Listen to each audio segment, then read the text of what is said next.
Bueno, buenas tardes. Como presidente de la Asociación de Amigos del Buen Retiro, os doy las gracias por un día tan caluroso como este, haber venido a este lugar tan bonito como es la Casa de Vacas. Hoy vamos a hablar de todo eso que todo el mundo lo conoce como Alfonso XII, conjunto monumental a la patria española representada por el rey Alfonso XII. Es un conjunto muy bonito, con muchos autores, así como hasta 20, 24 escultores, que se tardó muchos años en hacer y que, bueno, y como casi todo el retiro, le falta vigilancia, la gente no lo respeta. Si os paséis cualquier día y miráis a la columnata, pues veréis que hay gente o corriendo por ahí o tomando el sol. Pasa la policía no entiende lo que es un monumento, los agentes de parque tampoco, es un poco vergonzoso. Pero bueno, la asociación está llamando la atención de todo esto al ayuntamiento y tendremos que acudir a UNESCO, porque nos dio en el 2021 sí, el tema de patrimonio mundial. Lo aceptamos todos porque la asociación ya estaba colaborando con este propósito y nos da un poco de vergüenza de este compromiso que asumimos todos porque no se esté cumpliendo.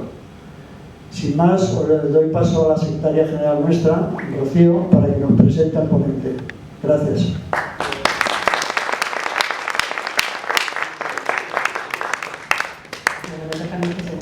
¿Se me escucha? Sí. Vale. Bueno, Alberto es muchas cosas, es arquitecto, está especializado en conservación, restauración y divulgación del patrimonio. Bueno, nos va a hablar del monumento Alfonso XII, que es para nosotros también algo muy desconocido, porque, como ha dicho Javier, han intervenido diferentes autores en este monumento y cada vez que pasamos, pues siempre vemos algún detalle que se nos escapa, ¿no? ¿Qué os puedo contar de Alberto? La primera vez que uno lo escucha siempre dice, ¿por qué no me he traído un bloc de notas y un bolígrafo para apuntar todos los datos que puede dar este hombre en un minuto, ¿no? Alberto tiene la particularidad también de que no solamente es una fuente de conocimiento extensa sobre Madrid y en concreto también sobre el Retiro, sino que tiene la habilidad de poder transmitir y comunicar de una manera excepcional. Para nosotros es un conferenciante pues pata negra realmente. Le queremos muchísimo y nos ha dado ya bastantes conferencias y todas de un altísimo nivel. Y no quiero robarle más tiempo a Alberto, quiero que empiece ya y que nos cuente un poco más sobre este monumento tan maravilloso que tiene el Retiro. Gracias, Alberto.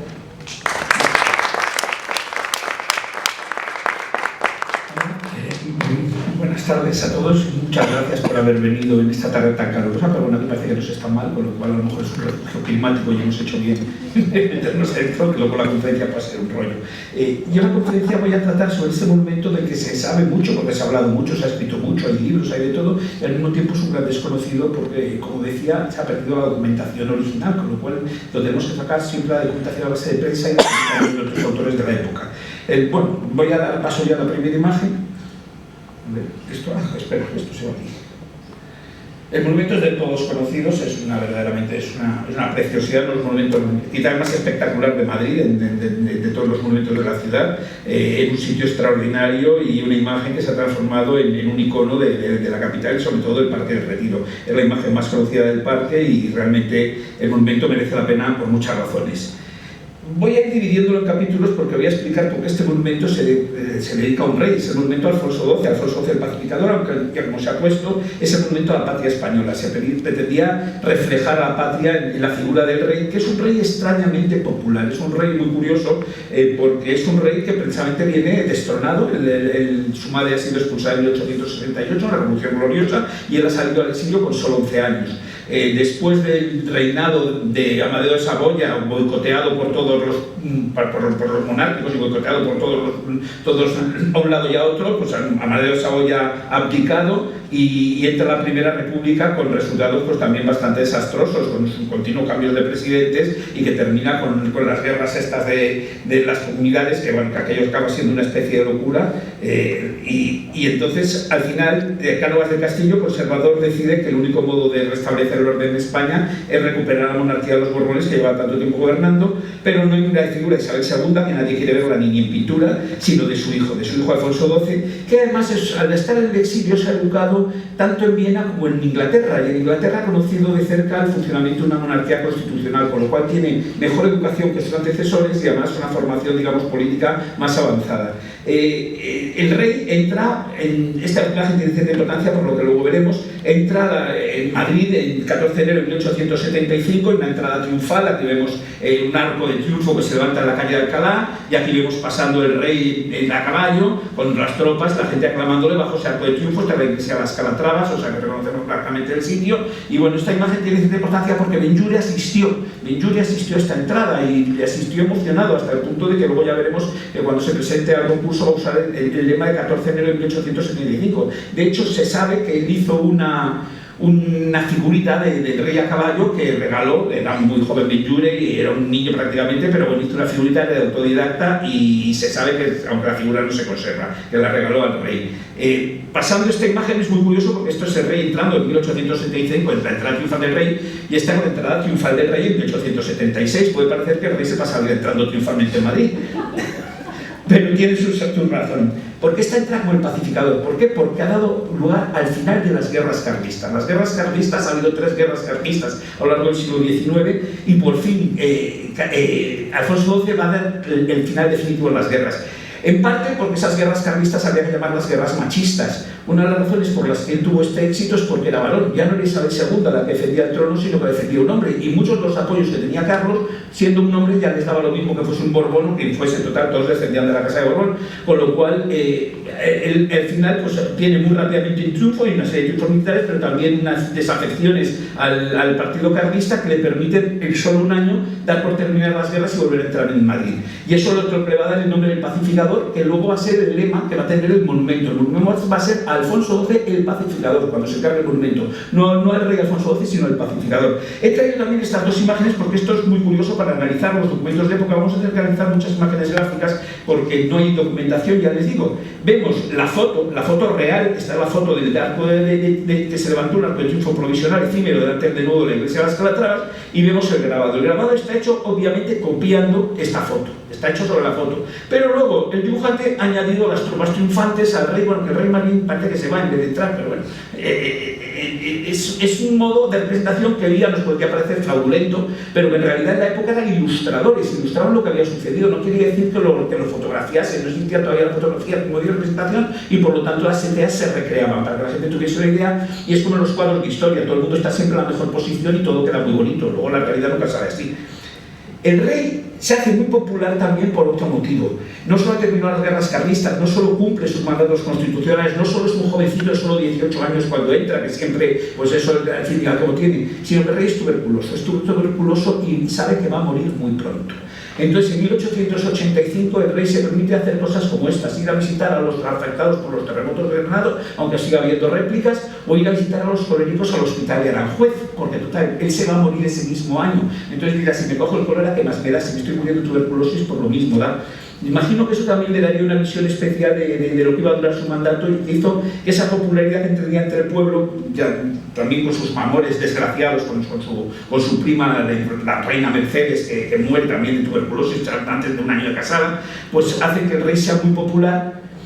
Y en 1875 pues precisamente muere en el parto. Lo que vuelvo a decir, esto son ilustraciones. Juan Comba hace esta imagen, bueno, pues no estarían todos tan bien puestos. La reina está espléndida, aquí abrazada de brazo, caída, muy dramática, es como una ópera. Pero bueno, era un modo de ilustrar para la gente, y he traído esta imagen que no viene mucho a cuento, pero que me encanta, de cómo trasladan al rey al Escorial. El coche fúnebre, estamos ya en el siglo XIX, no va a caballo hasta el Escorial. El coche fúnebre lo cargan en la estación del Norte. Fíjense el lacayo agarrado al coche fúnebre, con todas las coronas flotando al viento y los crespones en medio de este humo y teniendo que trasladarse así hasta el Escorial. Pero bueno, nos implica también, es una época de progreso tecnológico, y el progreso tecnológico se aplica a todo, incluso aunque a veces pueda parecer tan poco digno como trasladar a un cadáver regido de esta manera. El resultado de esta muerte prematura del rey es que enseguida surge la voluntad de hacer un monumento. Ya en 1885, la reina del Muel, a la muerte del rey, varios grandes de España tuvieron el pensamiento de iniciar una suscripción nacional para levantarle un monumento. En 1886, la fundición de San Juan de Alcaraz, intentando crear una industria que no existía en España, la industria de los bronces artísticos, que estaba muy extendida en ese momento en Europa, había nuevas técnicas como la galvanoplastia que permitían hacer réplicas de los monumentos, de las esculturas de distintos tamaños, y los burgueses en Europa los compraban. Barbedien era una empresa famosa francesa que se dedicaba a hacer este tipo de bronces. En España no había. San Juan de Alcaraz, pues ya en 1886 hace una estatuilla encarga junto con Arias Planzón, que haga esta estatuilla de bronce del rey para que se reproduzca el rey, y bueno, en efecto hay varias de estas estatuas que se conservan todavía porque era una producción industrial. Pero realmente, pues después de todo esto de que van a hacer el monumento, en 1887 ya las Cortes decían que hay que hacer el monumento. Un decreto dice que se da una estatua ecuestre de bronce al malogrado rey, al monarca don Alfonso XII, en el centro de la Plaza de la Armería, donde se considere conveniente la reina.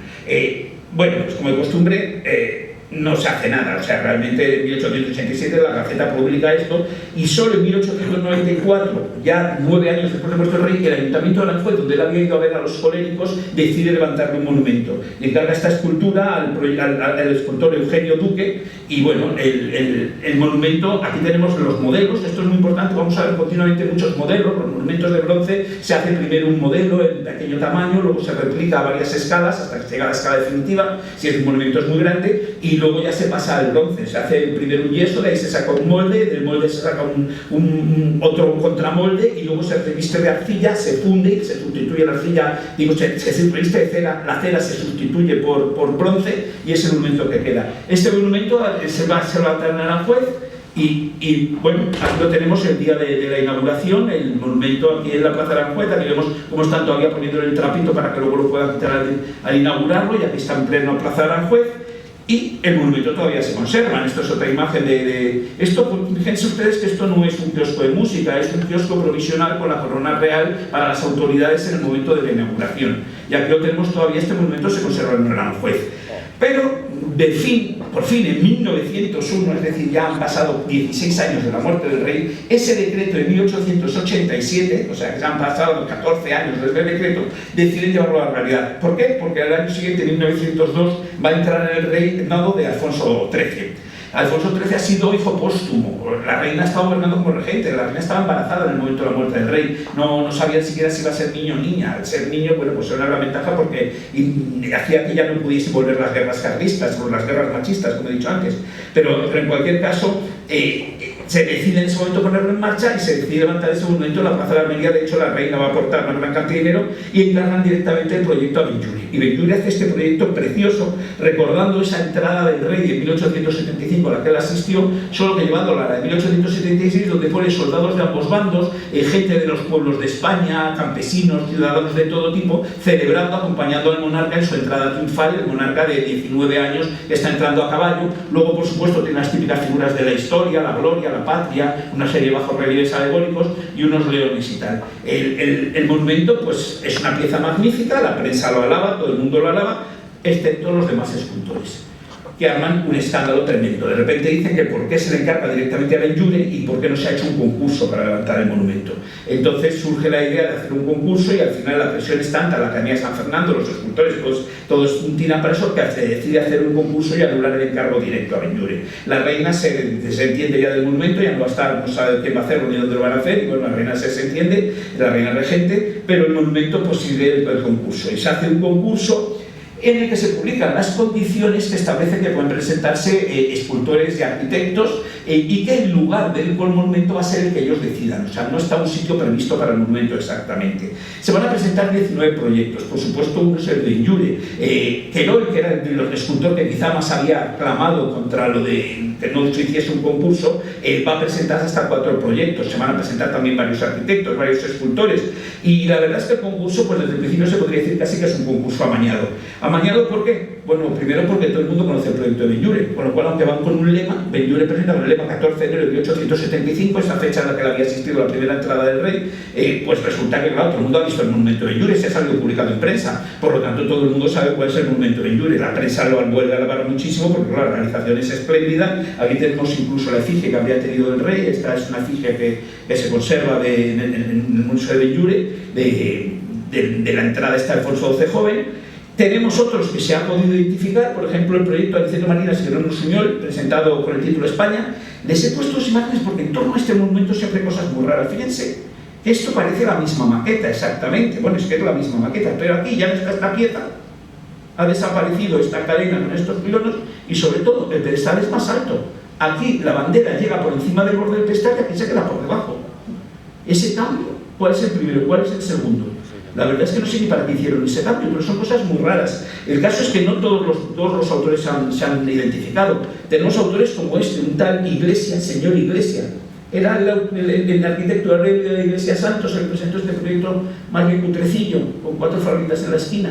Pues no se sabe, solo sabemos que esto se presentó con el lema Concha, porque eso sí está identificado por la descripción. Y este otro sabemos que se presentó con el lema La paz es el mayor bien del que puede gozar una nación, pero tampoco tenemos ni idea de quién es el autor de este monumento. Estas son fotos publicadas en la prensa de los distintos proyectos que no se llegan a publicar ni mucho menos los 19. Algunos dicen que eran espantosos. Hay otros que podemos suponer que forman parte de este concurso, porque esto que es una foto de Laurent, que trabajaba en Madrid, que dice Alonso, que no sé quién sería ese Alonso, dice Proyecto de Arco de Triunfo en honor de la paz, y había un lema que era el Arco de la Paz, pues quizás fuese este el proyecto para ese monumento. Realmente este había perdido un poco el sentido de la escala, porque si está la gente que pasaba por el monumento, no sé dónde lo iba a meter en Madrid, tendría que haber una ampliación de la ciudad para construir este monumento tan gigantesco. Pero bueno, realmente tenemos una confusión al respecto, y el que sí se conoce muy bien son los de Querol. Querol presentan al menos 4 proyectos, los 16A, B, C y D. El que más a recibe es este monumento central, grandioso, glorioso, triunfante, lleno de tropas, de ejércitos que marchan de glorias y el rey en lo alto saludando y más guerreros a los lados y guirnaldas. Luego este, que la crítica de la época dice que no se entiende muy bien porque tiene como 4 pedestales unos encima de otros, y esta es la misma imagen, e incluso tenemos este dibujo que se conserva en el Archivo General de Palacio, que es el monumento que hemos visto, uno de ellos, pero instalado en un sitio que sí podemos reconocer porque este es el Banco de España. Es decir, que quizá Querol propuso para este monumento el Paseo del Prado, porque en la prensa no suelen decir dónde decían los autores que debían levantarse los monumentos. Estos son los monumentos que conocemos, los proyectos, pero resulta que lo que sale es una campanada. Este es el ganador, y no gana un escultor, que son los que han armado el lío, sino un arquitecto, José Graser Riera. Y gana con este proyecto espléndido, un proyecto en el que plantea el monumento donde ya todos sabemos que está. Precisamente lo plantea en el Retiro, es uno de los motivos de su éxito, el emplazamiento. Y plantea que donde estaba el embarcadero, en aquella época el embarcadero construido en tiempos de Fernando VII, de parte de los jardines reservados, pues se levante el monumento. Es obvio que cuando hace el concurso esto lo tiene muy claro, está muy bien dibujado porque es exactamente todo cómo se construye el pedestal. Lo que no está tan claro, por ejemplo, vemos que no están las sirenas, no están las fuentes. Esta columnata no sabemos si tiene una sola fila de columnas o 2. Es obvio que esto no está muy acabado, que no le dio tiempo a terminarlo, y de hecho tenemos el dibujo de presentación reproducido en prensa y claro, corresponde solo al pedestal central. Es un pedestal absolutamente, vamos, este proyecto está totalmente acabado, definido las esculturas y que apenas tiene variantes con lo construido. Es muy curioso hasta qué punto respetó Grases lo que había trabajado este proyecto, la ilusión que debió hacer y cómo tenía tan definido esto que no hay cambios con el proyecto definitivo construido. ¿Qué ocurre? Pues que se arma la de Dios, o sea, de repente toda la prensa dice que cómo es posible que un arquitecto, algunos dicen, pero ¿cómo se ha podido presentar un arquitecto? Y dicen, las bases permitían un arquitecto. Una de las razones por las que le dan también el premio es que piensan precisamente, como hay tantos escultores riñendo, pues precisamente él no es escultor. Todos estos grupos escultóricos se pueden encargar a distintos escultores, con lo cual van a tener trabajo todos. De hecho, la idea es encargar la estatua del rey a caballo a Benlliure y encargar los principales grupos a Bley, a Querol y a los demás participantes, a Aniceto Marinas y a todos los que han participado en el concurso.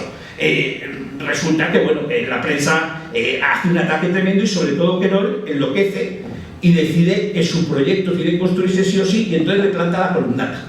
De repente Querol dice, pues nada, lo que hago es cojo el proyecto de este señor, le planto la columnata alrededor, completo mi proyecto, coge la pieza y de hecho hace esta maqueta en la que construye para que encajen sus pedestales y va colocando sus distintos pedestales dentro del de la columnata. Aquí vemos otro de los proyectos, pues llevado aquí dentro de la columnata, cuando quiero admitir que ya incluso él había tenido la ventaja de haber conocido el primer proyecto de Bellure y por lo tanto había hecho este Rey entrando joven en Madrid, o sea que hasta cierto punto ya había cogido la idea de Bellure, pero ahora coge la idea de Gracia Riera e intenta replicarla. Es curioso porque la prensa le dice que no es el problema de la columnata, el problema es que no ha entendido las bases del concurso, que sus proyectos son todos a un rey triunfador, son proyectos victoriosos, son proyectos a un guerrero que ha ganado una guerra. Y si no se trata de ganar, sino de que ha llegado la paz, es el pacificador, no es el victorioso. Y que por lo tanto sus proyectos están todos mal entendidos. Los 4 proyectos dicen que se ha equivocado por completo al interpretarlo y que no sirven ni más ni menos columnatas, que el error es su concepto del monumento. Eso es muy curioso porque vamos a ver que el monumento está en efecto muy destinado a la paz. Que no llega a tal extremo que hace pone sus 4 proyectos con la columnata, hace un álbum de fotos y lo entrega al Palacio Real. Esto se conserva en el Archivo Nacional del Palacio Real, entrega al Palacio Real con la esperanza de que le den a él el proyecto, transformando el proyecto de Gracia Riera. Claro, es una cosa que no van a aceptar. Entonces surge una segunda campaña, y es decir que Gracia Riera ha plagiado un monumento. ¿Qué ha plagiado este monumento? El Monumento Nacional del Kaiser Guillermo I de Reinhold-Beckhardt. ¿Por qué? Pues porque hay un monumento y tiene alrededor una columnata. Pero realmente esta columnata no se parece un pimiento. En la prensa, fíjense que hasta qué extremo llega. Pues es importante. Esta tarde hemos oído que en breve llegará a Madrid el autor del monumento Guillermo I y que su presencia esta corte ha de dar lugar a un monumento de los anfitriones. Por supuesto, este señor ni vino, ni le importaba un pimiento nada de esto, ni pasó nada de esto. Y además, la prensa arquitectónica decía que, vamos, que en efecto sí que había un monumento y una columnata, pero que no se parecía, que monumentos con columnatas, y aquí lo saco, ha habido desde siempre. O sea, este es el monumento de León XIII, principios del siglo XIX. Pues monumentos, ya digo, con columnatas siempre ha habido. De hecho, había algunos más cercanos al monumento Alfonso XII, y este se había publicado en una revista española, Exposición Española Americana, con lo cual es probable que Grases conociese este proyecto. Estos son los proyectos para el monumento de Víctor Manuel I, de hecho el ganador en el concurso, que como no era un arquitecto italiano, lo anularon para que fuese un italiano, porque no podía ser el monumento nacional de Italia, que lo hiciese un arquitecto francés. Incluso de esa misma época pues está este otro monumento en Budapest, o sea, que en monumentos con columnatas ha habido muchos y no se puede calificar de plagio, lo que no es más que un tema que es un tema repetido en la historia de la arquitectura y que, bueno, le había hecho su propia interpretación y su propio estilo. De hecho, incluso el pedestal, si nos fijamos, pues podríamos retrocederlo hasta este pedestal renacentista, este monumento a Ptolomeo con León y Venecia, o sea que realmente las influencias son enormes. Y vamos a ver, pues si hemos ya hablado del concurso y de todo esto, ¿de quién vamos a hablar? Pues del ganador. El ganador es el arquitecto Gracia Riera, que Gracia Riera está formado entre Madrid y Barcelona. En Barcelona ha coincidido en los últimos cursos con Gaudí, es compañero de Gaudí y, según la prensa de la época, amigo. Gaudí tenía tan pocos amigos que yo no sé hasta qué punto podía ser amigo de nadie, ni de Gracia Riera, pero bueno, era un misántropo total. Pero bueno, lo que sí es curioso es que con motivo del éxito en el concurso, pues se llega a publicar esta imagen laudatoria con algunas de sus obras más conocidas, hablando del teatro lírico, el monumento claro, lo veremos, el monumento a Cánovas o la equitativa. He sacado en cambio este proyecto tan entendido porque este es el concurso para las casas para los refugiados de los terremotos de Andalucía en 1885, que gana el concurso precisamente Gracia Riera y hace este proyecto de casas para los refugiados inmediatamente después del terremoto. Hemos visto que el rey, precisamente el rey Alfonso XII, viajó a ese terremoto y a visitar a esos refugiados, y Gracia Riera ya tiene una extraña relación en este sentido. Por otro lado, vamos a ver que también es un arquitecto muy avanzado técnicamente porque él ha construido este edificio, la equitativa, para una compañía norteamericana, para The Table. Entonces, esta compañía le ha puesto unos estándares absolutamente europeos y tecnológicos, hasta el punto que, por ejemplo, el edificio tiene incluso una central eléctrica en el sótano que suministra luz a esos cientos de bombillitas que todavía las vemos ahora, se encienden, que todo esto está lleno de bombillitas porque el edificio era una central eléctrica para el centro de Madrid. Es un edificio muy avanzado en todos los aspectos constructivos, con lo cual que Gracia es un arquitecto que tiene obras de este tipo muy avanzadas, como también es muy avanzado este proyecto para los Jardines del Buen Retiro. Esto es un teatro, él hace un proyecto en 1894 para los Jardines del Buen Retiro, donde ahora se levanta el Palacio de Comunicaciones y ahora es el Ayuntamiento. Pues él levanta este proyecto de teatro-circo que se llega a construir, o este kiosco de música, que aquí lo vemos con variantes, muchos años después, ya en 1905, cuando se va a demoler, pero que se llegan a construir estos elementos en los Jardines del Buen Retiro. Ese mismo año, 1901, por cierto, se ha inaugurado este monumento, el monumento a Cánovas del Castillo. Tenemos aquí un boceto de cómo iba a ser el primer proyecto, probablemente mucho más humilde. Esta es la escultura de Joaquín Bilbao, que va a ser uno de los escultores que va a participar luego en el monumento a Alfonso XII. Y este es el momento de inauguración. Y fíjense que se inaugura el 8 de enero de 1901, es decir, que es el mismo año del concurso y el mismo año en que gana Clase Riera, con lo cual tenía una fama bien ganada de arquitecto capaz de hacer monumentos colosales. El monumento realmente a mí siempre me ha parecido rarísimo, pero bueno, no es muy normal, pero es que tampoco es muy normal esta otra obra. Esta obra es el Palacio Longoria, muy conocido. O sea, ya vemos que no es solo el autor del monumento Alfonso XII, sino que ya están conocidas como el edificio que os enseña la legislativa o este Palacio Longoria, que son edificios muy singulares dentro de Madrid. Este es de estilo modernista. Aquí está Óscar da Rocha, y el otro día una conferencia impresionante sobre este edificio, y lo único que quiere decir interesante es que Manuel, el hermano del banquero Longoria, que encarga de Javier Gonzalo Longoria, que encarga el palacio, estaba en la junta que va a construir la comisión que se está encargada de construir el monumento a Alfonso XII, que es una comisión que se ha formado en el año 1901, formada básicamente por duques, marqueses y grandes de España y grandes figuras y algún que otro político. Romero Robledo, por ejemplo, que era político, era el que estaba a la cabeza del presidente de la comisión y iba a tener alguna importancia singular en este sentido. Con esto ya vemos que la figura de Clase Riera no era un advenedizo ni era un arquitecto de segundo orden que hubiese ganado por azar el concurso. Lo que sí hemos visto es que el emplazamiento era un lugar importante. Claro, Clase lo que dice es que se puede levantar el monumento sin cortar un solo árbol del Parque del Retiro, porque el espacio ya está construido. En efecto, este es el embarcadero, pero como vemos el embarcadero tenía un gran hemiciclo de arbolado, que es justo donde iba a colocar el monumento, de modo que va a tener el espacio suficiente sin tener que talar ningún tipo de arbolado. Aquí lo vemos en la maqueta de 1830, ese espacio que queda detrás de este embarcadero, que es un embarcadero que ha hecho construir a González Velázquez, al arquitecto Isidro Velázquez, que como firma él, pero González Velázquez en principio para distinguirlo de otros Velázquez. En 1818-1820 lo ha construido para Fernando VII. Es un embarcadero, esta es la fachada que daba hacia el jardín, y esta es la fachada muy curiosa que daba hacia el lago.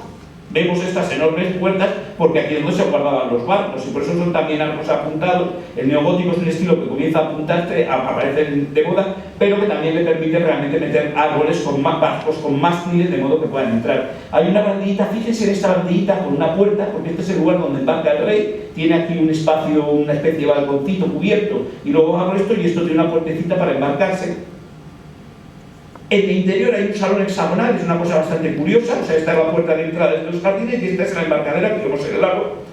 Y tenemos incluso alguna imagen del edificio construido en la época, con el rey navegando a la vista de todo el mundo, toda la corte asistiendo. Hay que recordar que esto eran los reservados, los jardines a los que solo podía entrar la familia real, mientras que estos espacios que estaban abiertos al público, con lo cual el rey podía hacer una exhibición sin salir de sus jardines. Se llegaba a sus jardines reservados, montaba en el barco, paseaba por el barco, volvía a sus jardines reservados, y sin mezclarse con la plebe podía aplaudirle, algo que sin duda a Fernando VII le encantaba. Tenemos curiosamente algunas fotos de últimas, hacia 1900, fíjense, justo antes de derribarlo. Esta es la fachada que daba hacia el jardín del embarcadero, esta es la fachada que daba hacia el lago, tenemos fotos, e incluso sabemos que en aquella época ya funcionaba como un restaurante. Pensemos que desde 1868 el Parque del Retiro, el parque público, y aquí, si se fijan ustedes en esa barandilla que les he dicho, esta es la barandillita para bajar por donde bajaba, estas son las columnas de los laterales, o sea que este es el sitio por donde embarcaba Fernando VII, y que ahora ya era un restaurante. En 1900 era un restaurante, pues que para estos pabellones que habían quedado Fernando VII, pues se había dado el uso que se había podido dar. Y entonces ya entramos en el proyecto, y aquí comienzan los problemas. Este plano, es el plano que siempre se publica en monumentos, del año 1977. Es decir, Glases muere en 1919, con lo cual obviamente no es suyo. No conservamos ni un solo plan original, ni siquiera esa presentación del concurso. Lo que han visto ustedes son reproducciones de las revistas de la época. No tenemos los planos de este proyecto. El proyecto debió generar una montaña de documentación. Fueron 20 años de obras y debió generar muchísima documentación. Pues todo se ha perdido de modo misterioso. Yo espero que en algún archivo del Estado, en alguna parte, haya alguna carpeta, o bueno, una carpeta debería haber un camión de carpetas, pero vamos, que debería haber mucha documentación sobre este monumento. Con lo cual los alzados que tenemos, que se reproducen normalmente en libros y revistas, son modernos. Esto es un alzado hecho en el año 77, y esta es la planta también hecha en el año 77. Y van a ver también una cosa muy extraña del monumento. Fíjense qué cosa tan rara pasa si unimos las columnas.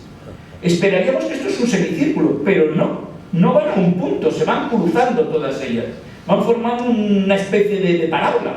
El monumento en planta ya vemos que, claro, tiene una serie de ajustes especiales. Estas curvas terminan siempre en recto para que estos pasos sean rectos, pero la disposición esa, ¿y esto por qué hace algo tan complicado de construir? En vez de trazar simplemente un semicírculo mucho más fácil de construir, esto que obligaba a cambiar el radio en cada pieza, debió ser complejísima la traza en el terreno y la traza de la construcción de esto. Pues la razón es esta. Este es el monumento vamos, esto lo conocen todos ustedes, está en la Plaza del Vaticano, son las columnatas de Berlín y el Vaticano. Las columnatas de Berlín y el Vaticano están formadas por 4 filas de columnas, o sea, hay un paso central para coches y 2 pasos peatonales arrolados entre columnas. Es un paso cubierto para llegar hacia la iglesia. ¿Qué ocurre cuando nos ponemos en el centro de estas columnas que sí son semicirculares? Pues se produce este fenómeno. No vemos que sean 4 columnas, se transforma en una pantalla totalmente transparente. Desde el punto central, esto es lo que vemos. Solo una columna que tapa las 3 columnas traseras. Hace que este monumento sea muy ligero y muy transparente. Pero claro, Bernini jugaba con la ventaja que su orden es absolutamente canónico, la proporción entre el hueco y la columna. En el monumento de Alfonso XI no lo es. El monumento de Alfonso XI las columnas son demasiado delgadas y están demasiado separadas para permitir esta imagen. Y por eso lo que hace Gras de Riera es que jamás puede taparte la columna delante de las de detrás. Te pongas donde te pongas, siempre descubres que la columnata es doble. No hay manera de creer por un momento que se trate de una sola fila de columnas. No hay sitio para ello, porque no hay un centro donde te puedas poner. Esta es la imagen del monumento y vemos como las columnas nunca podremos encontrar ese punto donde solo veamos la columna delantera y que nos tape la trasera.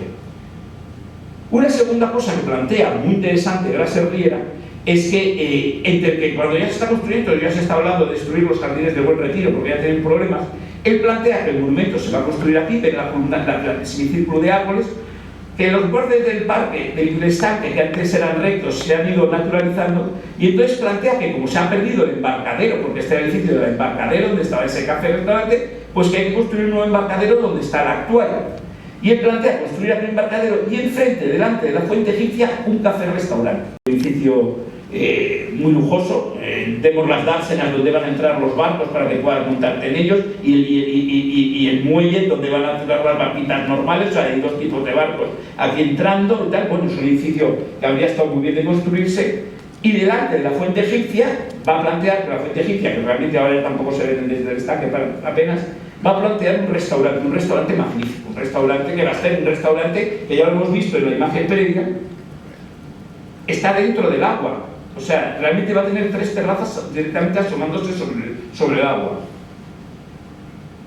Estas terrazas cubiertas, desde estas terrazas estaría la gente tomando cosas, hay incluso unas escaleras para poder embarcar y desembarcar en el restaurante, y desde estas terrazas, fíjense que luego la parte de arriba también plantea terrazas cubiertas por todos. Todo esto serviría pues para tener vistas sobre el lago y para poder estar tomando aquí las cosas. Bueno, están los planos con el salón del café, la cocina, todos los elementos que tendría que tener. Y fíjense qué curioso, cuánto se parece a un restaurante que ya había diseñado y había construido en los jardines de Buen Retiro. Realmente está reciclando una idea suya, pero aquí llevándola a un carácter mucho más perfecto, porque puede hacer la simetría, porque tiene el solar y tiene la ventaja del lago, mientras que aquí tuvo que hacerlo pues adaptándose a la posición del solar en una esquina, con lo cual sí hizo esta terraza delantera, pero todo le quedó asimétrico. Aprovechó esa simetría para hacer un edificio pintoresco. En vez de ese edificio clasicista que habíamos visto que planteaba para el Retiro, él en los jardines de Buen Retiro planteó este edificio pintoresco, que había realmente un edificio muy bonito. No se hace nada de esto, el Ayuntamiento rechaza todos los proyectos, dice que como se mete la Comisión de Obras del Estado a decirle esto, que parte del Ayuntamiento, y el Ayuntamiento no tiene ninguna ganas de hacer ni restaurantes ni cosas de estas, pero sí es verdad que hay que hacer un embarcadero y se construye este embarcadero. Un embarcadero que no sabemos a quién atribuir, no hay documentación, no se sabe quién puede ser el arquitecto, quizá puede ser el propio Grases que le encargase el embarcadero, quizá no. En cualquier caso, este embarcadero no lo hemos conocido todos, ninguno, porque en 1920 esto es lo que quedó del embarcadero. Sufrió un incendio y se quemó por completo, y solo quedan ya unas maderitas calcinadas. La destrucción fue total y eso es lo que implica a construir el embarcadero actual.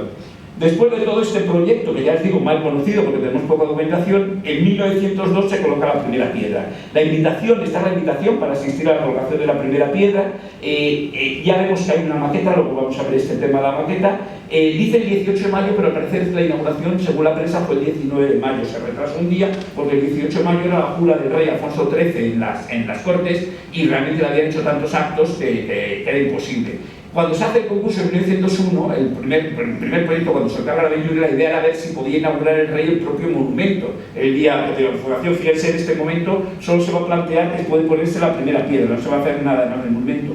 Se construye esta instalación, esta grada, esta es una grada para los asistentes al acto, la primera piedra, estas vallas que van a proteger las obras, y esto, que en realidad es una corona real, aunque nos parezca un tío vivo. La verdad es que es muy mono. Realmente yo lo encuentro un poco regio, me hace caja bombones, pero bueno. Y aquí tenemos al rey colocando la primera piedra. Alfonso XIII está aquí y aquí hay un paleta que está aquí echando el cementillo para que este hombre baje esa primera piedra, la del comienzo del monumento. Y entonces hay un tema que es muy interesante y nos va a dar mucha organización, pero que también ha creado mucha confusión, y es la maqueta. Ese mismo día, el 16 de mayo, o sea, 2 días antes de la supuesta inauguración, 3 días antes de la primera piedra, presenta la maqueta del monumento. Y de hecho se presenta en un pabellón que está en el mismo sitio donde va a colocar el rey la primera piedra para que lo puedan ver. Y presenta esta maqueta de cómo va a ser el monumento. Y esta maqueta nos va a dar muchísima información sobre los cambios que vais sufriendo. Este es un dibujo de texto del propio Grases, esta foto dedicada al pintor Alejo Vera, y entonces vemos pues, una serie de elementos en el monumento. Vemos, por ejemplo, que él pretende que las sirenas, que en tantos años las hemos conocido sin agua y ahora echan un chorrito más o menos miserable, él pretendía que echasen grandes chorros. Las sirenas eran fuentes que debían echar gran cantidad de agua al estanque, igual que los laterales estos debían tener. Iba a tener farolas, pero en este momento son farolas absolutamente normales. Los leones, como pueden ver, están sentaditos, como gatos. No están en 4 patas como los tenemos en la actualidad, sino que están como gatos. Hay aquí unas figuras de las famas y, como pueden ver, no está cubierto tampoco por una balaustrada como en la actualidad, sino que la cubierta es una cubierta muy curiosa, escalonada, por unos nervios que sujetan jarrones en el centro. El rey va al paso todavía con el primer proyecto de Benlliure, incluso el rey joven paseando todavía. Los grupos escultóricos, excepto este, no parecen demasiado definidos. Otros leones parecen que están por aquí echados. Y aquí además hay una especie de jardineras que deberían rodear el exterior del monumento. O sea que esta maqueta todavía es una maqueta de trabajo. Esta es una maqueta que va a sufrir sucesivos cambios. De hecho, fíjense, esta foto que parece exactamente la misma, sin embargo ahora las farolas tienen globo. Es una cosa muy curiosa, hay pequeñísimos cambios en la maqueta a lo largo del tiempo y vamos a seguir viendo cambios. Esta maqueta, que es la que hemos estado viendo hasta ahora, con los relojitos sentados, con todos los elementos que están, de repente se convierte en esta otra. Y en esta otra de repente ya hay cuatro figuras, ya no están las 2 cúpulas del fondo que no tenía nadie, ahora van a tener las glorias que le van a encargar a Bancelli. Y los leones, bueno, los leones ahora ya no están sentaditos en los cuartos traseros, ahora están tumbados, están como elefantes. Se ha cambiado también la posición de los leones.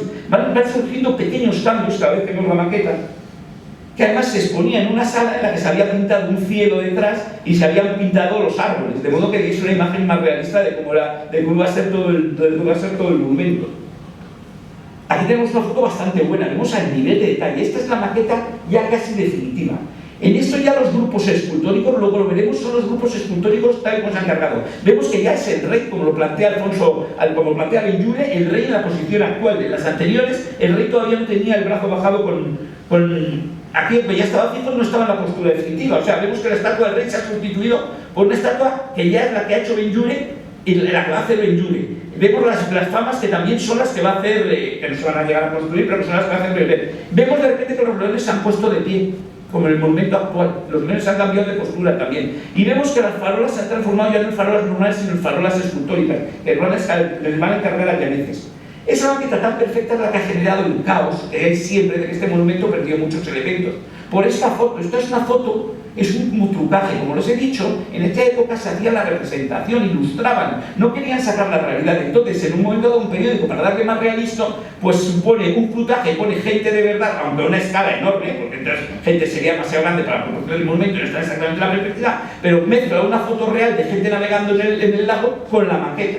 Con lo cual esto ha generado esa idea de que el monumento ha perdido todos estos elementos que nunca llegó a tener. Las famas nunca se instalaron, ni las glorias, ni las farolas, ni estos jarrones de bronce, ni nada. Las estatuas no fueron de bronce. Hay muchísimos cambios con respecto a este momento. De hecho, fíjense, hay una cosa muy curiosa en esta maqueta, en este momento. Y es que han visto lo del tejadito, este cubierto por jarrones. Pues miren, en este lado ya está la balaustrada. La maqueta es de trabajo, es una maqueta que se va modificando a medida que va modificando. Y entonces, aquí en este momento, Grases ha decidido que va a sustituir esto por una balaustrada y está haciendo una prueba. Y en la maqueta le han hecho ya un tronco como va a ser de verdad el monumento y sin embargo los restos todavía no se han sustituido. Tenemos esta cosa tan curiosa de que a un lado y al otro varía. También han desaparecido esas jardineritas, aunque sí manteniendo un borde ajardinado todo alrededor. Esta es la maqueta que nos da mucha documentación sobre cómo ha ido evolucionando el proyecto, aunque no tengamos proyectos. Y otro que nos va a dar mucha documentación es las esculturas. En 1906 hace construir un pabellón Grases Riera en el que van a exponer las estatuas que ya están haciendo los escultores. Algunas ya son las definitivas de bronce. Nos dice que, por ejemplo, las sirenas ya están hechas en bronce, que la estatua de la ciencia también está hecha en bronce. Otras, como la del rey, es a un tercio, la estatua que va a hacer Benlliure, pero esta es a un tercio de tamaño definitivo. Benlliure lo ha hecho un tamaño más pequeño y luego van a irlo ampliando hasta alcanzar el tamaño total. Aquí vemos la estatua de la paz que está preparando Blay, vemos otros de los grupos escultóricos, e incluso los detalles arquitectónicos del monumento que no estaban definidos aparecen por todos lados. Por lo visto, él en este momento habla de que van a trabajar unos 42 escultores en el monumento, porque aquí deben dar trabajo a todos básicamente, pero porque todavía hay muchas más piezas de las que ahora tienen, en efecto, al no tener las farolas, haber perdido muchos de los elementos, incluso los bajorrelieves. Pensemos que el monumento tiene 3 bajorrelieves y debería haber tenido 15, o sea, nos faltan 12 bajorrelieves, pues quedan muchas cosas sin hacer.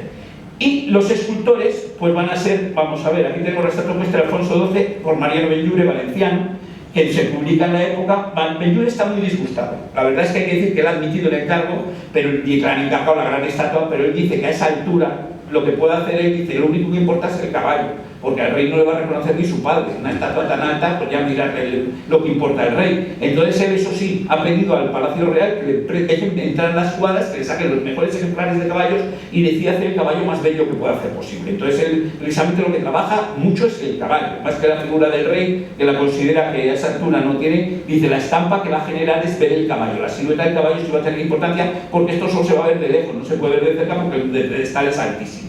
Va a hacer esta serie de la época. Este es el modelo suyo, el modelo ese que les digo, un tercio de tamaño, que se va a publicar. Pues ya ven que tenemos todo tipo de fotos y todo tipo de posturas, incluso los cuartos traseros. Va a ser muy alabado, por supuesto, todas las esculturas de Benlliure son muy alabadas porque todas merecen ser alabadas. Tenemos algunas fotos pintorescas. Aquí tenemos a Benlliure tomándose con un obrero en su taller, están comiendo el almuerzo. Este es Benlliure, de espaldas, y ahí vemos al fondo la estatua del rey. Y aquí incluso lo vemos en la fundición de Marriera, en Barcelona. Están fundiendo el Grupo de la Paz, estas figuras forman parte del Grupo de la Paz, y este es el caballo gigantesco que vemos detrás, está aquí siendo fundido en las fundiciones de Barcelona, donde se va a hacer este trabajo. Aquí tenemos una foto, nunca he estado seguro de si puede ser un fotomontaje o no, donde Benlliure está al pie del caballo. Se supone que es una visita, realmente es una foto curiosa, pero por efecto tenían el andamio gigante y podían haberlo tomado desde ahí. Y aquí lo que tenemos pues es la realidad. En efecto, en esta estatua lo que importa es el caballo, porque el rey es muy difícil verlo. Lo más importante es el caballo, que es lo que vemos en ese punto de altura. Tras esta estatua de Benlliure, el segundo grupo de mayor importancia se lo van a encargar a Blay. Blay era en ese momento un escultor muy apreciado, se consideraba incluso superior a Benlliure algunos, porque decía que, claro, al vivir en París estaba al tanto de las últimas tendencias. Era un escultor que se acercaba más al modernismo y que estaba ya abandonando el naturalismo de finales del siglo XIX característico de Benlliure.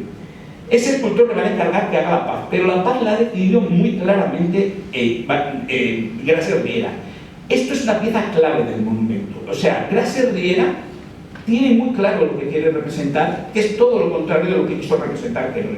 Él ha hecho ya este dibujo, el dibujo de presentación, donde vemos a una monja curando a los heridos y vemos a un soldado carlista con la chapela y a un soldado alfonsino abrazándose. Termina una guerra, nadie ha vencido, no son vencedores, son dos hermanos perdonándose, mientras la paz está por encima de ellos. De hecho, está tan preocupado por esto que viaja varias veces a París a ver lo que está haciendo Blay y hacer correcciones a la escultura, porque quiere que la escultura de Blay refleje exactamente lo que él ha querido. Blay sustituye a la figura de la monja con una madre con un hijo, no sabemos de cuál de los dos cuál sería el padre. La paz está bendiciendo a los dos soldados que se abrazan. Vuelvo a sacarles de estas dos imágenes porque fíjense, esto en la época se publica como boceto, como si fuese un dibujo de Blay, cuando en realidad es un dibujo hecho a partir de esta foto. Obviamente la foto, para poder reproducirlo más fácilmente, alguien ha hecho un burlinaco por encima. Y Blay va también a hacer esculpir unas imágenes fascinantes de la fundición de Marriera. Aquí vemos una cosa que es muy difícil darse cuenta del tamaño del monumento es el tamaño gigantesco que tienen todas las estatuas. Este es el grupo definitivo del bronce. Imagínense que todo esto se fundía en Barcelona y se enviaba por tren a Madrid. Y luego había que descargarlo desde el tren y llevarlo al monumento y subirlo al monumento. El trabajo era fino, está en la fundición también. Aquí vemos el caballo de la cabeza del caballo de Jure, o sea que están fundiendo las dos figuras simultáneamente, y aquí está el escultor y tal trabajando en las figuras que van a estar. Y en efecto, esta es la paz, esta es la figura de la paz, bendiciendo a los soldados que se abrazan. Esto es un tema que tiene mucho interés. En efecto, nos presenta al rey como el pacificador, pero nos dice cómo hay que celebrar el final de una guerra civil. Cuando se levanta un arco de la victoria para celebrar la guerra civil, estás celebrando que has matado a tu hermano. Cuando haces esto, estás diciendo que no, que todos somos iguales y que debemos estar ligados a la paz. Esto a mí me parece sorprendente que no se valore más en este momento el carácter simbólico tan extraordinario que tiene esto, pero no lo valoro porque nadie nos fijamos, ninguno nos fijamos en estas estatuas ni en lo que significan, simplemente parecen ya elementos decorativos del monumento y son, una parte de piezas escultóricas muy valiosas como escultura, son unas piezas espléndidas de concepción. Mucho más confusa, por ejemplo, es esta otra pieza que no se llegó a instalar, la Patria de Cipriano Olgueras. El monumento a la patria carece de la estatua de la patria. Eso es muy español. La verdad es que yo eso me parece que en realidad es muy patriótico, ¿no? Hacer las cosas así, hacerlas mal, eso es muy de España. Con lo cual, yo creo que falta la paz hasta la patria hasta cierto punto es patriótico. Este monumento, Cipriano Olgueras muere en 1911, en la época se dice que no se instala porque se ha muerto el escultor, pero no es cierto, porque ya tenía el modelo hecho. El modelo está hecho, el modelo totalmente acabado, con una figura de un niño que señala América, porque España conquistó América, con un soldado por aquí, con yo que sé quién será esta matrona, la guerra o la patria, y otra mujer con un niño. Esto es más confuso la simbología, pero es una estatua que tendría que haber estado en la parte trasera. Era la estatua que le habían encargado a Querol y que Querol rechazó. Querol no quiso participar en el monumento, una vez estaba tan ofendido de no haber ganado el de que no hubiese manera de que pudiesen, que al final decidió no participar.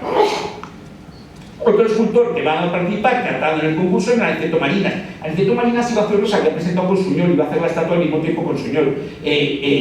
Aniceto Marinas se muere Suñol, eso es que no puede ser, porque se muere en 1902 y entonces la estatua la hace él. Esta es la estatua que plantea que va a ser la libertad. Está aquí el demonio cayendo, sostiene las cadenas rotas, los obreros y, bueno, por supuesto la figura de la libertad que está bendiciendo. Es una escultura bellísima, pero esta escultura no la reconocerán ustedes porque esto era cuando iba a ser en bronce.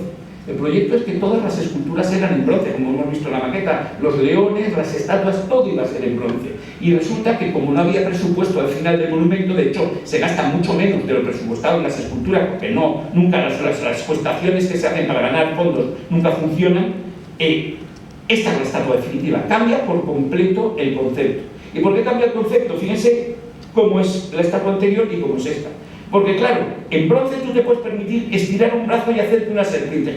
Si haces esto en piedra, en 4 años se te ha caído el brazo y se ha roto la serpiente. Es demasiado frágil la piedra. La piedra no permite hacer estos vuelos. En la piedra no puedes tener una extendida, no puedes tener una antorcha al final de un brazo. El bronce permite cualquier, porque el bronce es muy resistente y permite estas extensiones. ¿Qué ocurre? Se ve obligado a que la figura de atrás pliegue las alas, a que las figuras estén todas agarradas, a que los brazos se vayan enganchando, a que el demonio este tenga un retortijón, a que todo cambia, porque lo tiene que cambiar todo. Es muy curioso esta figura porque yo no sé por qué, a mí me parece que es Dante, no sé qué pinta Dante aquí, pero bueno, está ahí. Y cambia por completo el concepto escultórico. De hecho, esa es la que se realiza.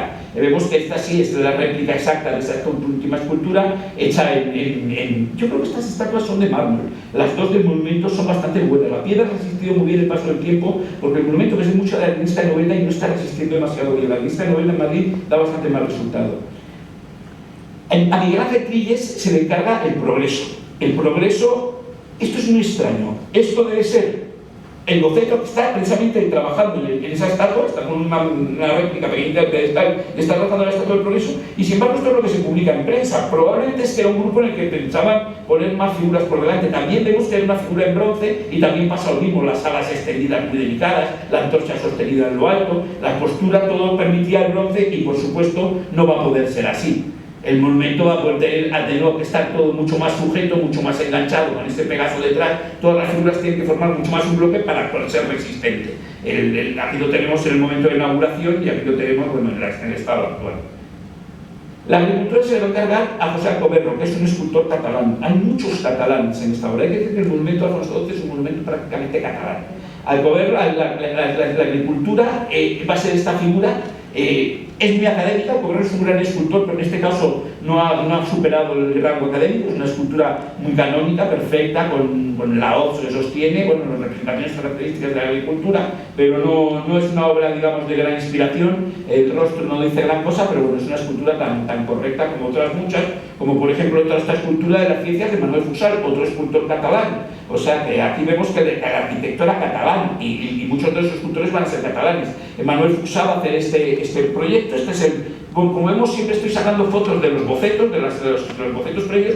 A mí me parece increíble que no se nos observe nada de esto. De hecho, es que estos escultores tendrían que tener en su estudio piezas y habrá herederos. Esto tiene que haber trozos de este monumento en colecciones privadas. Debe haber los herederos, los descendientes de estos escultores, sin duda tendrán los primeros modelos, los modelos pequeños, el modelo intermedio. Alguna cosa de esta tiene que quedar, porque claro, cuando ellos les encargaban una estatua, ellos solo entregaban el proyecto definitivo, incluso el bronce. O sea que es muy sorprendente que todo esto se haya perdido y no haya más documentación. La escultura aquí la tenemos trasladada ya al monumento, esta es hecha ya en bronce, está esperando su colocación, y esta es en la actualidad, que se coloca en la actualidad. Juan Joaquín Bilbao, un escultor andaluz, va a hacer esta estatua, que es una de las pérdidas más totales del monumento. Es la estatua de las artes. La estatua de las artes, como pueden ver, está representada en la arquitectura porque está sentada en un capitelio corintio. Tiene representada la escultura porque tiene una victoria de Samotracia en la mano. Y en la actualidad, esto es lo que tenemos. Tiene la paleta de la pintura en la otra mano. Es la pintura, la escultura y la arquitectura. Pero fíjense la victoria de Samotracia. Le han roto las dos alas. Yo la he conocido con las dos alas. Luego la conocí con un ala y ahora ya no tiene ninguna ala. Esto no creo que sea tan costoso para que el ayuntamiento restaure y reponga las alas. Además, las alas de la victoria de Samotracia no sabemos cómo son. O sea, no hay ningún problema porque la victoria existe. Con lo cual, no sería tan complicado reponer la victoria de Samotracia a su estado original. La Marina se le encarga a Mateo Inurria, un escultor cordobés que hace una pieza absolutamente extraordinaria, tan moderna en su momento, que están a punto de rechazársela. Cuando el tío llega en 1905 y les entrega este boceto de lo que va a hacer, se quedan todos sorprendidos. Es una escultura sintética de lo que va a ser la escultura de los años 20. Está anticipándose muchísimo. Hace una escultura de pieles acetados, de grandes bloques, sin todo ese detallismo que hemos visto en las otras esculturas. Una escultura estaba hasta hecha en piedra y él plantea la construcción de una escultura. Realmente es que son una de las piezas mejores del monumento escultórico. Fíjense cómo son estos rostros esculpidos como base de planos lisos, que de hecho, por ejemplo, esto lo tiene el Ayuntamiento de Córdoba y vemos que es un boceto de la cabeza de la Marina. O sea que hay piezas de estas que alguna, bueno, por lo menos alguna del grito queda. Y esta es la estatua de la realidad. Claro, cuando vemos la fecha 1905, vemos lo avanzado que estaba este escultor. De hecho, estaba más avanzado que el propio Blay, que estaba todavía en un modernismo, y esto ya anticipa lo que va a ser la escultura de los años 20. En su momento pareció una escultura demasiado avanzada y por eso les asustó, mientras que en la actualidad pues parece una escultura realmente es la que mejor resistió al momento de inaugurar el monumento.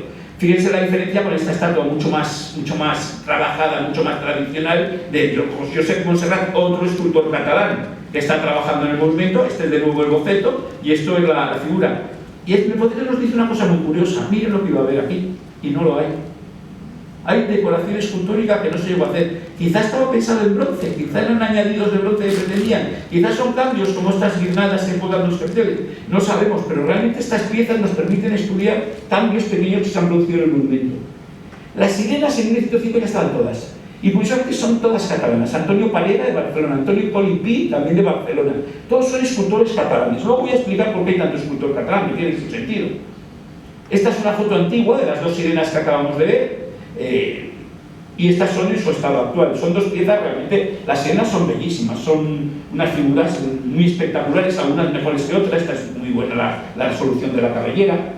Pero todavía mejor que esta es esta. Esta es quizá la Rafalatxe, otro escultor catalán, hace esta pieza muy modernista, muy del momento de la época, el modo de tratar la escultura, la figura. Es una pieza espléndida que se observa, vemos el cabello muy tratado al modo modernista, al mismo modo que lo estaba tratando Blay en la figura. Aquí vemos al fondo el embarcadero, que estaba en el mismo sitio que está el actual. Y bueno, en la actualidad tenemos la estatua en tan perfectas condiciones porque el bronce resiste muy bien el paso del tiempo, eso hay que admitirlo. Esta es de Antonio Alsina Yamils, que vemos una sirena subida en una tortuga. Curiosamente, un escultor belga, unos años después, va a hacer esta figura también subida en una tortuga. Con esto, ¿el escultor belga conocía la estatua española? Pues probablemente no. Probablemente son inspiraciones comunes en la época. O sea, son estas imágenes, pues igual que se hacía también en la época de Copenhague, pues son cosas en las que se inspiran unos y otros. La escultura también se conserva perfectamente. Estas son todas estas figuras están hechas para echar agua. Yo siempre he tenido dudas de si, por ejemplo, esta caracola estaría previsto que también echase agua o no. Esta caracola o algún elemento más, si las fuentes eran tan sencillas como parecen, o si en un momento dado se pensaron hacer algo más complejas. Y esta es la razón por la que todas estas estatuas hay tanto escultor catalán. En 1888 en Barcelona es un momento de prosperidad extraordinaria y se está construyendo todo, se ha construido el monumento a Colón. Y el monumento a Colón es realmente una masa escultórica brutal. Entonces todos los escultores que han trabajado en el monumento a Colón están trabajando en el monumento a Madrid. De hecho, luego veremos que trabajan incluso los arquitectos que han trabajado en el monumento a Colón, todos los que trabajan en estas cosas están trabajando en Madrid. Aquí, de hecho, Agapito Valmillán Abarca ha hecho los leones del monumento a Colón, que lo reconocerán ustedes, son los de Retiro. Realmente el monumento a Colón, tenemos aquí unos sentados como los que en un momento dado, como estos de esfinges que se plantean, y otros de pie, que son realmente, fíjense las colas, y fíjense el monumento precisamente de Agapito Valmillán Abarca, del Retiro. Este monumento, pues vemos que claramente los mismos que él había trazado para el monumento a Colón, pues los va a hacer en Madrid.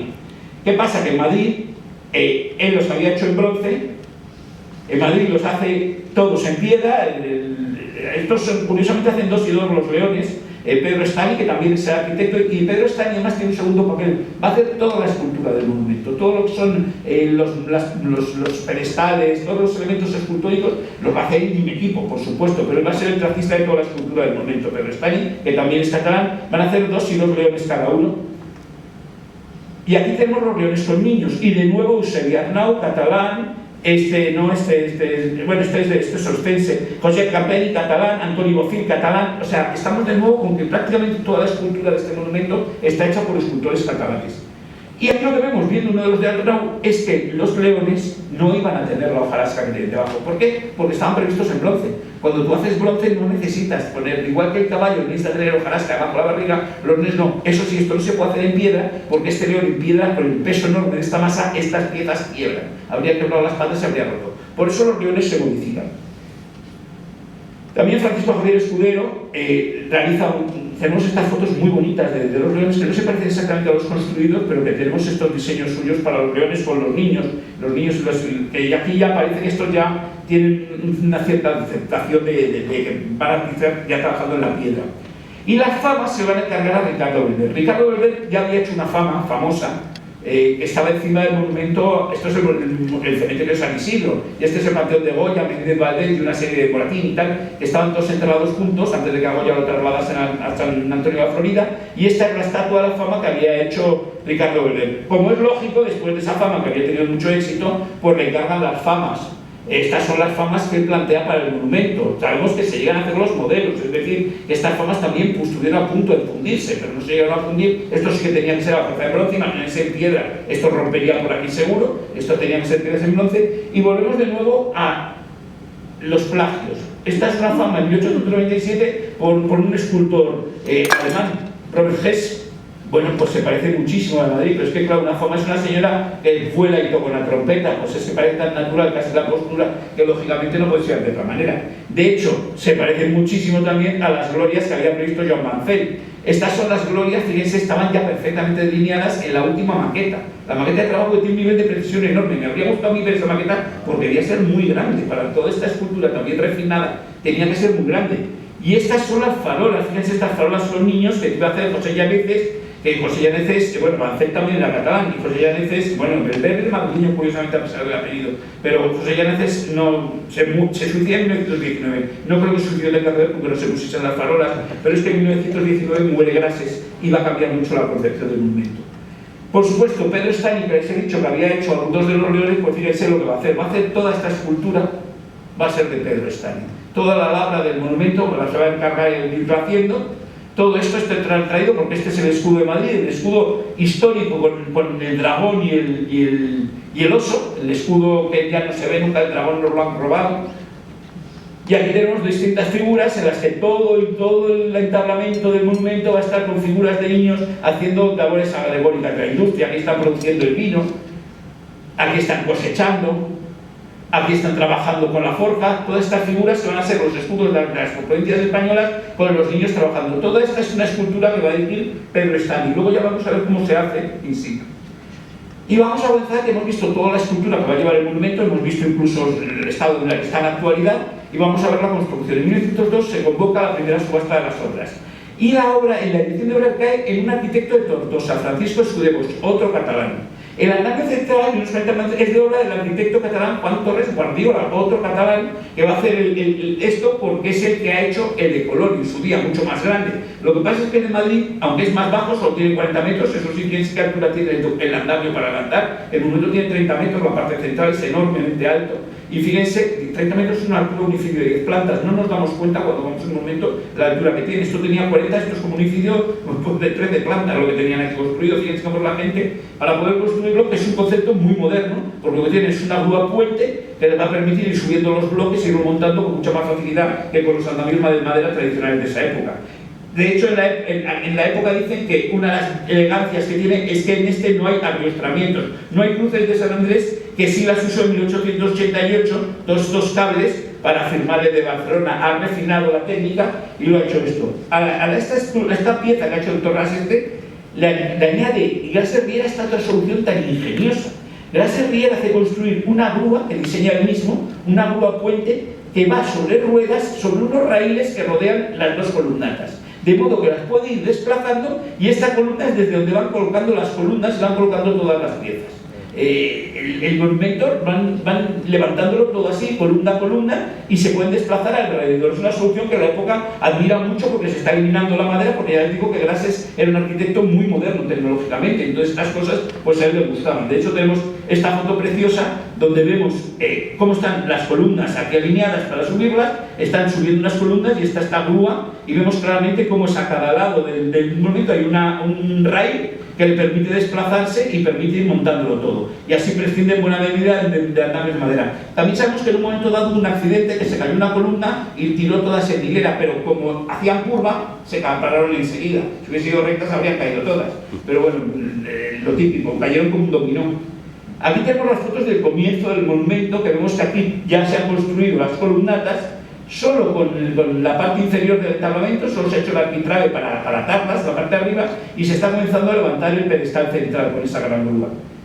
Y aquí tenemos en efecto en 1910 se ha instalado por fin la estatua del rey, que ha venido en 4 piezas, son piezas enormes, y ha habido que irlas soldando una vez en la parte de arriba, la estatua del rey. Esta foto, que parece la misma de Jure, que les he dicho si era un fotomontaje, no es la misma, es una foto levemente distinta, con lo cual si es un fotomontaje no está hecho sobre esta foto. Y estas fotos nos permiten ir viendo cómo avanza el monumento. Porque aquí vemos, por ejemplo, que ya está levantado todo el pedestal central. Ya les digo que no tenemos documentación de todo. Vemos que están puestas las sirenas. Las sirenas ya están en su sitio. Estos saqueros son los arquitectos. Ven ustedes que parecen los bajorrelieves, no son los bajorrelieves. Es que donde iban a ir los bajorrelieves el monumento es de ladrillo. Y por eso es muy oscuro, todo es piedra, pero esas zonas, en vez de usar costosa piedra, ponían ladrillo, que era más barato, porque los bajorrelieves lo iban a tapar en el futuro. Esos son los 15 bajorrelieves que se han quedado en 3 y que luego veremos que lo que sí que es una chapuza. Aquí vemos en efecto que ya está esta estatua puesta, pero esta estatua van a tener que desmontarla, porque aunque el monumento está acabado, si fijan ustedes, no está tallada la decoración. Aquí lo vemos mucho mejor, está en bruto. Si el monumento se ha dejado en bruto, esto es también muy gracioso. Fíjense, el editor de esta postal quiso borrar la grúa de Grasser, hizo esta chapuza espantosa, aunque luego se ven por aquí abajo las patas. Esta porquería, que vamos, la postal queda peor que si ves la grúa, pero bueno. Y aquí tenemos todo esto que estaba todavía previsto para tallar, es decir, se ha desmontado ya la grúa principal, el andamiaje este gigantesco que ha permitido levantar la estatua y todo esto, pero todo eso se ha dejado. Y de hecho vemos de repente cómo se cubre de madera, porque aquí es otro andamio, no sirve para nada. Aquí tienen que ser obreros puestos en tiras los que van a ir tallando la piedra puesta en situ para labrar toda la decoración. Aquí vemos en efecto estos andamios con toda la gente. Y es que vemos cómo se hacía eso. Esto no es una foto de Madrid, no tenemos una foto de Madrid, luego veremos en una que se llega a ver un poco, pero esto es tallando la ópera de París. Ponían las piezas sin tallar, lo vemos aquí en estas piezas, esto va a ser una estatua sin tallar y luego se tallaba in situ. ¿Qué motivo tiene hacer esto? Pues bueno, hay 2 razones. Una, la colocación de la piedra, la talla va a ser mucho más perfecta. O sea, si tú haces una línea recta y la has tallado previamente y luego tienes que poner las dos piedras y que te encajen, a lo mejor el más mínimo error hace que no quede recto. Cuando ya tienes todas las piezas en su sitio, tú tallas la línea recta y te va a quedar perfecto. La talla va a ser mejor. Pero sobre todo hacer que los accidentes en obra sean mucho menores. Si tú subes esta piedra tallada y sufre cualquier golpe, hay que sustituir la piedra entera. Al haberla subido en bloque, aunque sufra un golpe, aunque salte una astilla, no pasa nada, está en bruto. Puedes tallarla después, porque tienes mucho más volumen del que necesitas. Estas dos soluciones son las que se van a hacer en el monumento. Y viendo estas fotos, lo curioso de este monumento es como hay tanta imagen gráfica, tanta foto, pues vamos descubriendo cosas muy extrañas. O sea, de repente aquí vemos el monumento, más o menos parece que vemos que esta foto es posterior, ya está tallado, vemos que ya está la decoración tallada, ya han quitado ese andamio, porque ya han puesto la decoración tallada, o sea que las fotos nos permiten ordenarlas de modo cronológico, y vean esto tan curioso, uno de los leones hecho en bronce. Los leones llegaron a plantearse en bronce y se llegó a hacer por lo menos uno de ellos. Y también ven estas cositas. Son las farolas, los sitios previstos para las farolas. Un tubo con un remate que no sé si es que tenía luz provisional o si era interna para asegurarse de que por ahí estaban cableados, sujetos, lo que fuese, que necesitasen después las farolas. En esta época ya es de suponer que iban a ser farolas eléctricas. Esta otra foto preciosa nos permite ver cómo está construyendo un momento. Vemos aquí la grúa y vemos que ya están sobre ese arbitral y ya está levantando el entablamento. Y fíjense la cantidad de tipos que hay aquí trabajando, que están tallando la piedra. Han tenido que bajar, de hecho, la estatua, que hemos visto que antes estaba puesta, la estatua de la ciencia, esta sí está la ciencia, la han tenido que bajar para dejar espacio libre para poder tallar la decoración escultórica detrás y luego la van a tener que volver a subir. O sea que estas fotos nos permiten ir viendo el momento en el que vamos viendo cómo va avanzando el monumento. Aquí tenemos otra foto justo de ese momento. Fíjense, solo está levantado ese trozo. Esta foto está tomada prácticamente al mismo tiempo que la anterior. Han avanzado un poco más para allá, pero todavía están levantando este lateral y podemos ver estas fotos cómo va haciendo. Y vemos también esos capirotitos que son los puestos. ¿Ves? Estos son las farolas, los sitios donde están registradas las farolas. Aquí en esta otra foto vemos la talla y vemos que parece la primera maqueta que ya está interrumpida. Pues aquí ya vemos que han terminado todo el entablamento y han comenzado a hacer ya también la balaustrada. Está todo eso. Y ya han vuelto a subir la estatua de la ciencia. Es decir, vemos el orden. Y esto ya aquí vemos muy claramente que son huecos. No son bajorrelieves, sino son los huecos para poner los bajorrelieves futuros. Están los pedestales vacíos y ya todo el monumento central está tallado. Y aquí nos pasa una cosa extrañísima. Esta foto muy posterior, porque ya han terminado los dos cuerpos, resulta que ahora aparece un león blanco. Pero es el león que hemos visto antes. Yo me intrigo, digo, y además lo han bajado del pedestal. Tenemos esta otra foto que se ve algo mejor. ¿Pintarían el león de blanco para ver el efecto que iba a ser al decidir sustituir el bronce, mucho más costoso, por piedra? Porque toda la sustitución del bronce por piedra fue por motivos económicos. Era mucho más caro el bronce y entonces decidieron abaratar, además a partir de 1919 que muere Grases y que él estaba ya trabajando con Ana Sagasti, Teodoro Ana Sagasti, otro arquitecto, habría estado trabajando en las obras que habían puesto más o menos para fiscalizar Grases, porque Grases estaba entusiasmado y habían encargado muchas esculturas antes de tener presupuesto para ellos. De hecho, en un momento dado tienen en caja 7.000 pesetas y deben 700.000 pesetas de la época. Con lo cual la fundición Marriera, Fundición de Barcelona, Marriera y Campín, se arruina, la hunden, tiene que cerrar porque no cobran las estatuas que han hecho. Probablemente este bronce lo habían hecho en Barcelona y no llegaron a cobrar nunca el león. Cobraron, de hecho en el texto te dicen que logran rescatar de la fundición las estatuas del rey y de la paz, porque supongo que era un tema ya muy gordo y bebían de paz poco a poco. De hecho, incluso emigran y se van a Argentina a fundar una nueva fundición, aunque luego acaban creando una fundición Campins y Codina en Madrid para seguir con el monumento, que participa también Campins y Codina. Pero aquí tenemos estas cosas misteriosas de estas fotos que nos permiten saber qué cosas tan raras las de los leones. Esta foto ya es posterior y vemos que ya están los leones de piedra. Estos ya son los leones definitivos. Vemos que esta estatua sigue sin estar colocada. En algún momento anterior ha estado esta estatua. Vamos a ver, eso no se lo he señalado, pero en alguna foto. Miren, aquí ya está la estatua de las artes y sin embargo aquí ha desaparecido. Quizá tenían que tallar ese fondo y lo habían retirado para esto. Esta foto es muy interesante porque es 1920 y nos permite está fechada. Por una vez, las postales, el problema es que no sabemos de cuándo son. Aunque tenga una fecha detrás, pueden haberse editado mucho antes, pueden editarse después, no tienen una fecha exacta. Esta, en cambio, como esta foto es una fotografía privada, pues sí tiene una fecha años 20. Y vemos que puede poner un andamio lateral para colocar las estatuas de piedra, las estatuas de la libertad y el progreso que iban a los lados. Porque en este momento ya está el monumento a punto de terminarse. De hecho, está a punto de terminarse y tienen que venir unos encargos últimos inesperados. La estatua de la industria iba a hacerla Josep Llimona, pero Llimona en algún momento dado renuncia a ello. Era un escultor un poco loco, con lo cual no me extraña. Entonces, porque estaba muy obsesionado con temas religiosos, lo mismo decidió que la industria era pagana, yo que sé lo que decidiría. El caso es que le encargan a Clarà que haga la estatua. Es la estatua más moderna, pero lógicamente es la más moderna porque es una estatua de 1920, que no es una estatua como las otras de 1905. Clarà realmente le encargan una estatua a la industria, y bueno, podría ser la industria su tía Perica, porque la verdad es que se entiende poco porque esto es la industria, pero bueno. En esta sí tenemos alguna foto del museo, sí tenemos fotos históricas, y bueno, la estatua está bien. Fíjense que es muy curioso que se sale del pedestal, es como que en un momento dado Clarà no tuvo muy en cuenta las medidas exactas del monumento. Sabemos que la estatua de la Paz hubo que cortarla por detrás porque no entraba en el pedestal cuando la fueron a poner, estaba hecha en París y lógicamente había pequeños defectos y había estado fundido algo en Barcelona. Y de encargan, por ejemplo, a Pedro Carbonell, otro escultor catalán, le encargan 3 bajorrelieves. Los 15 bajorrelieves decían que tampoco tenía tanta historia este rey, que iban a ser 15 escenas de su vida, y decían que con 3 escenas va que chuta. Entonces pues le ponen esta, la visita a Barcelona de Alfonso XII, que le encargan a Pedro Carbonell. Esta otra que se encargan a Lorenzo Guyá Valera, que es...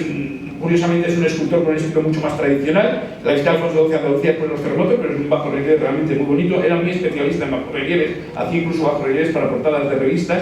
Y esta última de La Paz que le encargan a Miguel Blay, que ha hecho la estatua superior y que va a ser la que está en el centro. En esta tenemos esta foto curiosa del boceto, del modelo, también en escayola. Vemos como Blay ha abandonado el modernismo, está intentando hacer una escultura más sintética, más de acuerdo con la época de los años 20, y no se le da muy bien, le queda más rígida que sintética. La verdad es que los escultores, cuando intentan adaptarse a veces a estilos que no son propios, pues les pasan estas cosas. Aquí tenemos la estatua ya en su posición actual.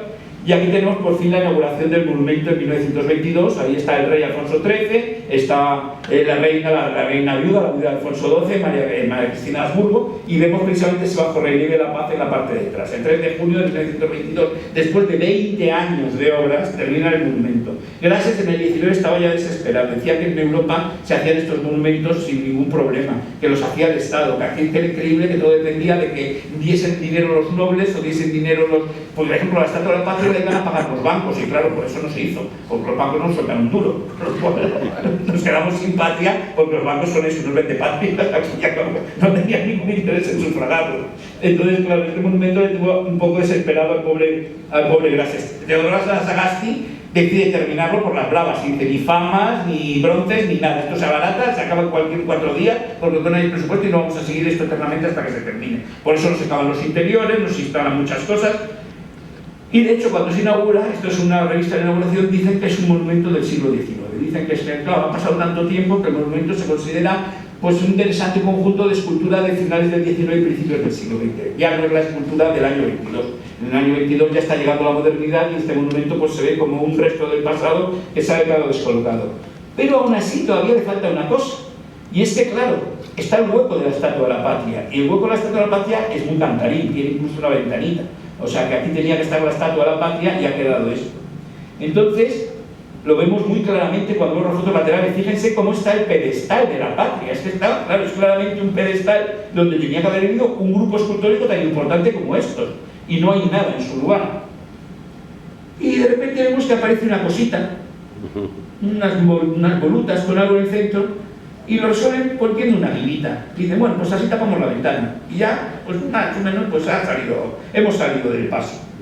Yo confío, por ejemplo, esto es unas piezas, una réplica pequeña del Jure, de la propia estatua del rey. Yo confío en que haya más réplicas, que algunos de estos escultores tengan los modelos, que alguna vez podamos recuperar algunos de estos elementos para poder ver esta escultura, que además las ventajas de estas cosas, que por ejemplo esta visión insólita del rey, hoy día solo la tenemos gracias a los drones, pero si tuviésemos réplicas o los modelos podríamos ver las estatuas desde todos los puntos de vista.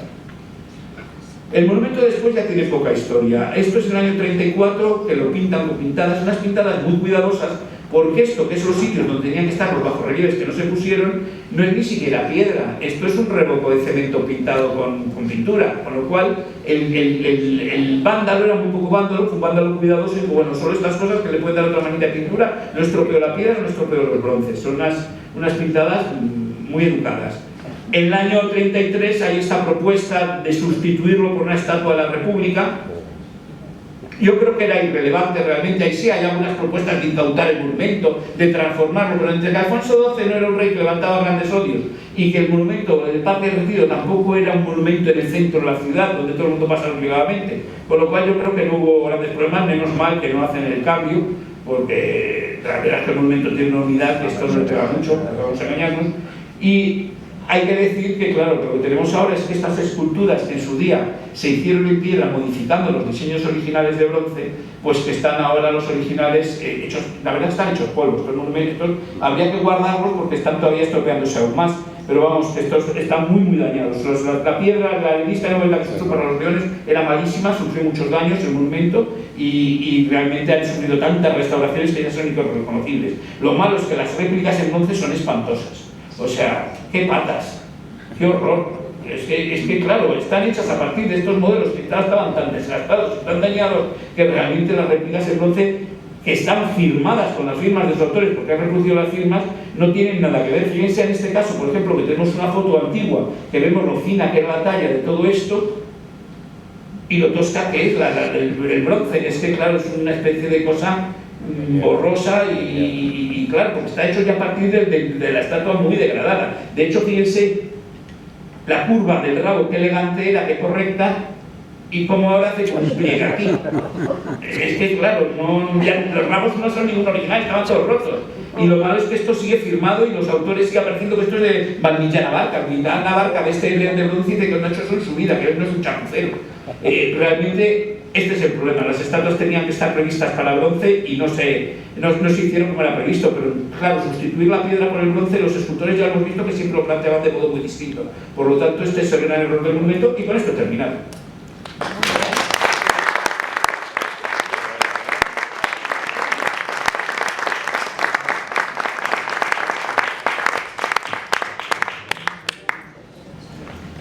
Ha sido una